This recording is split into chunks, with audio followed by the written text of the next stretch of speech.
Petik-petik daun singkong favorit aku untuk dijadikan bahan memasak sayur bobor.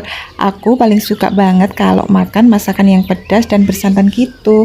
Saking sukanya sampai seringkali bikin tenggorokan aku jadi gatal dan batuk-batuk. Kalau udah seperti itu, biasanya aku konsumsi madu gurafit. Selain rasanya yang enak, madu gurafit ini juga aman dikonsumsi secara rutin loh. Karena madu gurafit ini terbuat dari bahan yang alami, udah terdaftar BPOM dan halal. Jadi nggak ragu lagi untuk konsumsi madu gurafit ini.